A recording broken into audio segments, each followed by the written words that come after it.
see you guys in the dark. A couple of years ago, I was at home alone. At the time, I was living with my family, but they had gone on vacation, and thus I had the house all to myself. I had been working a lot of hours that week, and it was my day off, so I called the boys for some cold ones. Cold ones were drank. At about 11 p.m., everyone decided to go home, drunk and tired. I had locked my doors, went upstairs to my room, and knocked out cold until I woke up from the ding dong of my doorbell. It was around 4 a.m., if I could recall. Needless to say, I was still kind of drunk. For a few seconds, I asked myself, what the hell? Not sure if I actually heard my doorbell or if it was just my imagination. So I waited, and then I heard it again. I got up groggy, went to my hallway, and yelled, I'll be right there. I headed downstairs. As I made my way down, I panicked. What if one of my friends got in a crash or never made it home? They weren't drunk like I was when they left, but still, you never know. Or maybe I thought it was one of them returning for something. As I got to the door, I stupidly opened it, and it was my ex. Me and my ex didn't end on good terms. We had dated for years. She cheated. I was heartbroken and went back and forth. It took me about a year and a half to get over her, mainly by blocking her on all my numbers and all social media, even my email. To put it kindly, she filled the crazy ex stereotype. Plus, it had been maybe 3 months since I finally cut her off, so needless to say, I was confused. When I opened up the door and said hi in a shy manner, confused, I asked, what are you doing here, Jenny? She just said, I wanted to see you and talk a little bit. So then I said, you know what time it is? She tells me I know that it's late, but I'm on my way to school and wanted to stop by since it's on the way and I knew that you would be home alone. Now this definitely weirded me out because how did she know that I was going to be home alone? My family isn't on contact as far as I know, and I had my family block her on all of the social media websites. So I asked her, how do you even know that? She told me, oh, I just know. We kind of paused, and she asked to come in and talk. Stupidly, I told her, sure. After she came in, she had pet my dog. We went to my living room and sat down. We talked about how we were both doing, and then what I expected. She basically begged me to take her back. I told her no. She began to cry, and so did I. Well, one thing led to another, and then to my room. You can imagine what occurred after. Guilty and regretful as soon as we finished, I made an excuse that I had to work the very next day. She pleaded me to let her stay. I kept saying no, to which she began screaming at me for using her, to which I replied some mean things and kicked her out. So that was that, right? No. For about 20 minutes, I had returned to my room until I heard pounding on my door. Instantly, I knew who it was and went down to open the door. It was my ex once again. She came inside without even asking this time. She looked flustered, like she had went on a jog or something, and definitely still looked angry. But there was one thing, my gut feeling, and it was telling me something was off. When she came in, I had noticed that one of my dogs happened to make a low growl at her. This never occurs since I've known her for years and liked her. I noticed it, but I kept my cool. I asked her, what do you want? I said, you have to leave right now.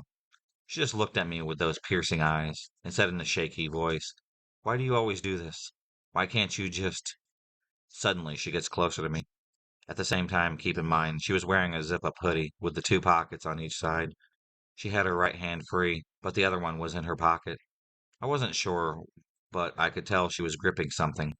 My mind raced, and I thought, fuck, I'm about to get stabbed to death by my ex and not be found until my family comes back. Almost on cue after thinking this, my second dog, we'll call her Ash, began to bark like crazy at her. Ash is a weird dog.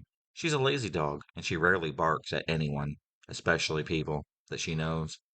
So this on top of my ex giving me this weird feeling actually made me a little scared. To which then I told Jenny, look, I'm sorry what happened was a mistake, but I have work, and you have to leave. This lit a fuse. She went ballistic. I'm talking spit in my face, strained red eyes, yelling. To be honest, I can't remember what she had yelled about, but it probably wasn't good. The entire time her rant, she never took her hand out of her pocket, and she finally calmed down. She just stood there, just inches from my face, breathing heavily. Dog still barking at her the entire time.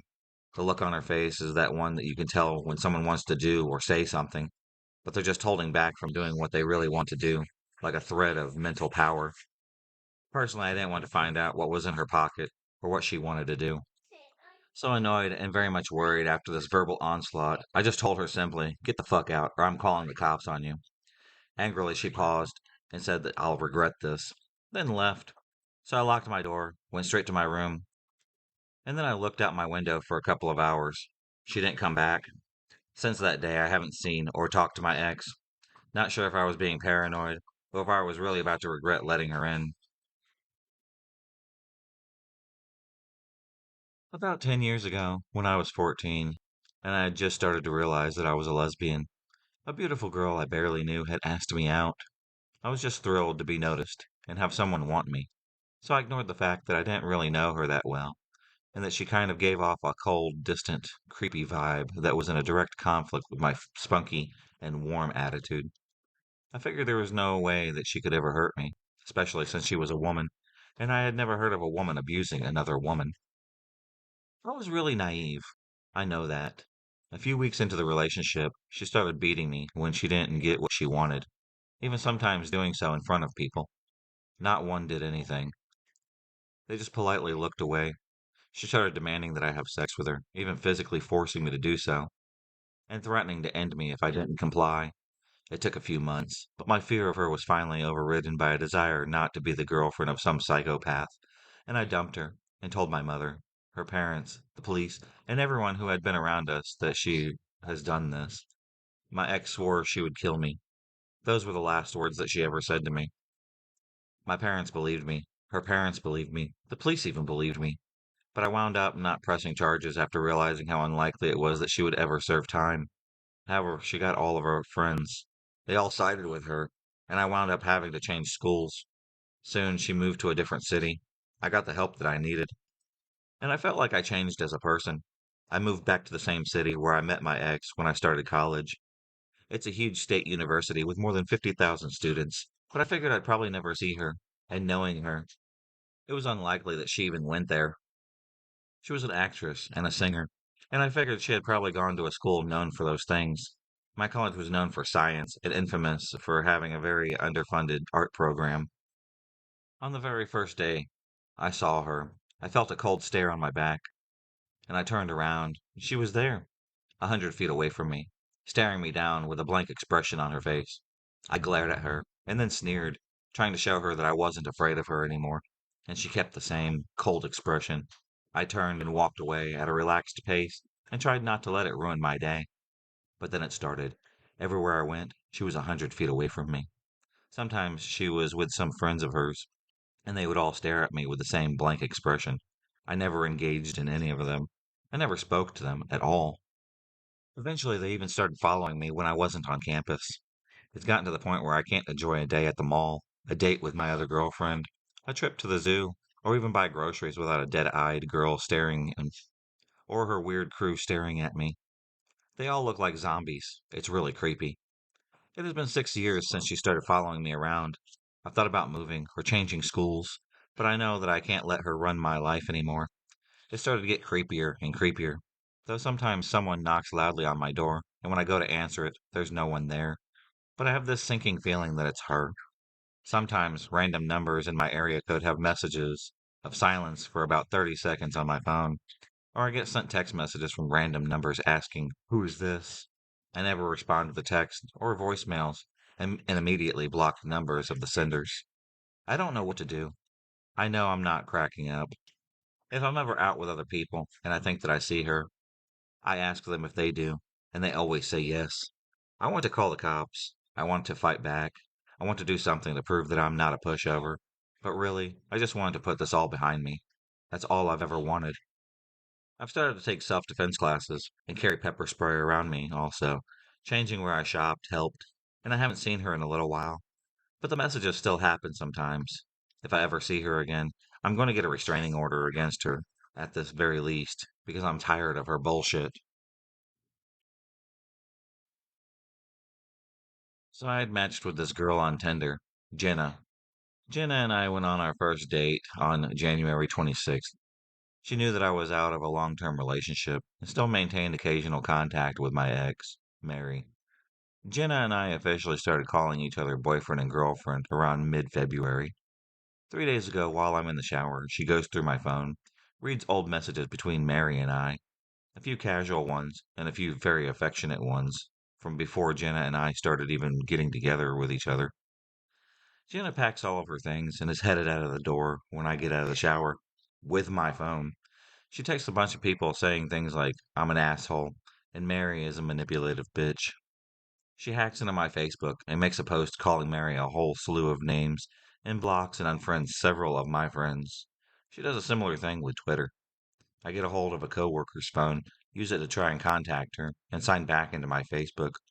Once she realizes I did this, she changes my password and my email passwords as well.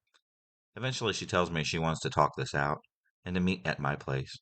I play along so I can get my phone and passwords back. She gives me my phone and makes me call Mary and tell her that I'm cutting her out of my life. I get a hold of Mary earlier and warned her something like this might happen. We both have a background in theater, so we had a very convincing argument over speakerphone so Jenna can hear it. Jenna gives me my passwords, and I immediately change them. I tell her she should leave, and she doesn't understand why I want her out of my life. She goes home very upset about me breaking up with her over this. Jenna starts posting and commenting on my Facebook, so I block her. I blocked her on everything, and she begins calling me over and over, not saying anything when I try to pick up on the phone. I block her number. I start receiving the same calls over and over from a Colorado number. I happen to live in Canada. Eventually, I go to my phone provider and change my number. I also changed the locks on my door in case she took a key. The next day, she makes a Facebook page calling me a piece of shit and Mary a manipulative cunt, and she hacks into my alt Twitter account. I tell her if she calls me one more time or posts one more thing about anything or anybody I know, I'm calling the police on her. I get an email saying that my application for a credit card with a bank that I never used has been approved. I call the bank and tell them what's happening. They put a freeze on the account. Several friends have told me to call the police, and I finally realized that enough is enough. The police have come, tell me that she has some sort of file with them, and that her name isn't even Jenna. It's something completely different. They issue a warning of her harassment, and she tries to contact me once again. I call the police, so she gets arrested. On Monday, I have to call the fraud people and get all of my accounts frozen and investigated and stuff like that. I realize this is a lot, but this actually is a pretty bare bones version of this story. Now that the police got involved, I've had my locks changed and my number has changed, and it is all solved. I'm starting to feel the emotional damage of being abused and harassed by someone I was really starting to care about, and I don't even know how to deal with it. My brother met his girlfriend a year ago when he was 17 and she was 16. For a little while, they seemed like they had got a great relationship. My brother Alan and Jamie were always very happy together, and Jamie made a real effort to get to know the rest of the family. However, I noticed something was off whenever my brother wanted to go out with his friends without Jamie, and she would have a complete meltdown, screaming about how he didn't love her and how much she does for him, things like that. This happened all the time, so eventually he started spending more time with her to avoid conflict. She even got annoyed at my mother's funeral because he wasn't paying enough attention to her. Like, what the fuck? Our mom just died. Chill out, dude. Things started to get worse with her accusing him of hitting her whenever he would try to deflect her from punching him in the face. My brother had some mild anxiety problems about our mother's death, since they weren't on the best terms before she died. She used Xanax bars to try to self-medicate, which she knows, and often would pick fights with him to use his actions against him later on, or try to tell the school he was on something to get him in trouble when he didn't have anything to do with her. Eventually, Alan couldn't take it anymore and ended the relationship a few days ago. As a quick note, our glass back siding doors are very weak. If you yank on it hard enough, you can force it open despite it being locked, unless we put a key into it. The other day, she showed up at 5 in the morning, banging on the door, demanding to be let in. My dad got after her, so she left. This morning, however, she broke in through the back door and got into bed with my brother, who slept through all of this. My dad found her and told her to leave, or he would call the cops on her. This afternoon, I heard my brother and his friend get back in from school. All was well until once again Jamie had broke in through the back door, as she had taken the key this morning. Alan's friend stopped her from going into his room and told her to leave and not come back, or I was going to call the police. After she had left, my dad had come back with 3 new keys made for the back door. My brother showed us her claims of cutting herself, which we reversed imaged and found it immediately, along with the fact that she didn't have any cuts on her arms. It's gotten so bad that my brother doesn't want to go to school since she follows him around and tries to get him to talk to her. And when that doesn't happen, gets him into trouble. So, Jamie, I hope that you get out of our lives and that you get the help that you desperately need. If you enjoyed this video, please subscribe, like, and hit the bell for notifications on future videos and become a stalker of the night. And I'll see you next time.